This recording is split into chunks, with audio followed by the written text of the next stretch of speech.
আমরা সবসময় ভালো পানি খাওয়ার চিন্তা ভাবনা করি বা ভালো খাদ্য খাওয়ার চিন্তা ভাবনা করি, কিন্তু ইঞ্জিন বলতে পারে না যে ওকে কি খাদ্য দিতে হবে। তাই একে আমাদেরকে মেনটেন করতে হবে, একে কি দিলে ভালো ভালো থাকবে। এই যে এদিকে আসেন, দেখেন দেখেন নর্মাল পানি ইউজ করাতে দেখেন পুরা ভিতরে যে পানির সেকশন আছে, যে রাস্তা আছে, পুরো রাস্তা দেখেন মুরছে ধরে আছে, দেখছেন কত বড় বড় মুরচা হয়। আচ্ছা, এই জায়গার যদি এত বড় সেকশন, এখানে থাকে অয়েল কুলার, জায়গা বড়, কিন্তু যেসব লাইন পাচিং লাইন যেসব হেঁটে যাবে, হিটকে ঠান্ডা রাখার জন্য, পানি সার্কুলেশনের জন্য, এই যে দেখেন এই যে ছোটো ছোটো যে লাইনগুলো আছে, এই ছোটো ছোটো লাইন দেখেন বন্ধ হয়ে আছে। এই যদি বন্ধ হয়ে থাকে পানি সার্কুলেশন তো করতে পারবে না।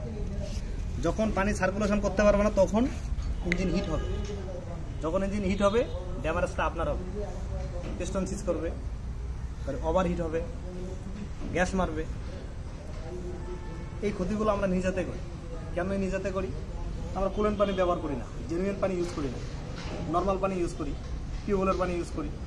টিউবওয়েলের পানি ইউজ করা যাবে না। আপনারা জেনুইন পানি ইউজ করবেন, আপনাদের ইঞ্জিনের লাইফ বেশি দিন দেবে, আপনারা ইঞ্জিনের লাইফ পাবেন। আর আপনি এইসব নর্মাল পানি ব্যবহার করবেন, কিছুদিন পর পর ইঞ্জিন হিট হবে, রেডিয়েটর পরিষ্কার করতে হবে, দেখা যাচ্ছে যে একটু বেশ কম হলেই ইঞ্জিন সিজ হয়ে যাবে। তাই আপনারা মাথা রাখবেন, জেনুইন পানিটা ইউজ করবেন, আপনাদের সম্পদ ভালো থাকবে, আপনাদের গাড়ি ভালো থাকবে, আপনাদের খরচ কম। হয়তো দেখা যাচ্ছে যে পানির দাম বেশি, বলবো যে পানি 600 টাকা লিটার বা 650 টাকা লিটার, কিন্তু আপনাকে চিন্তা করতে হবে ওই যে 600 টাকা লিটারের পানি ঢালে মিনিমাম আপনি 3-4 বছর ওই পানিটা ব্যবহার করতে পারবেন। তাহলে 3-4 বছরে আপনার ইঞ্জিনটা হিট কি জিনিস সে বুঝতে পারবে না, আপনার লাইফ পাবে এই ইঞ্জিন। ব্লকের ভেতরে পানির রাস্তা ক্লিয়ার থাকবে, পানি সার্কুলেশন ক্লিয়ার হবে, তখন আপনাদের ইঞ্জিনের লাইফ পাবেন।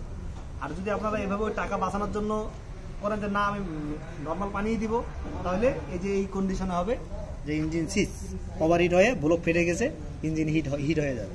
তো সিদ্ধান্ত আপনার কাছে ভালো যেটা মনে হবে আপনারা সেটাই করবেন। চেষ্টা করলে ভালো থাকবেন। আল্লাহ হাফেজ।